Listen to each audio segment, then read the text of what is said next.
उमर फारूक जी भेण जो नालो फातिमा हुयो, फातिमा बिन खत्ताब। ऐं उनजो जेको मुड़ुस हुयो उनजो नालो हुयो सईद बिन ज़ैद। वो जंहिं टाइम उन्हनि ॿुधो उमर फारूक अचे थो, उन्हनि जी पेरनि जी आवाज़ ॿुधो त पोइ हज़रत ख़ब्बाब रज़ियल्लाहु ताला अन्हु खे चयो तूं लुकी वञ, उमर फारूक तोखे मारे छॾींदो, तूं लुकी वञ।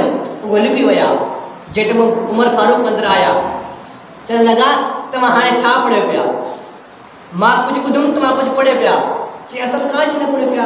हिते एतिराज़ पैदा थिए थो, हालांकि क़ुरान पाक पढ़नि पिया न, उन कूड़ छो ॻाल्हायो? कूड़ इस्लाम में जाइज़ आहे? न। पोइ उन्हनि कूड़ छो ॻाल्हायो? बाद माण्हू एतिराज़ात पैदा कंदा नी, चवंदो नी हज़रत उमर फारूक जी भेण मुस्लमान आहे, उन कूड़ छो ॻाल्हायो त असां का शइ न पढ़ियो पिया। लेकिन इते शरअ जो हुकुम इहो आहे, शरअ जो हुकुम इहो आहे अगर सच लिकाइण लाइ तव्हां कूड़ ॻाल्हायो त पोइ जाइज़ आहे, उन वक़्तु जाइज़ आहे।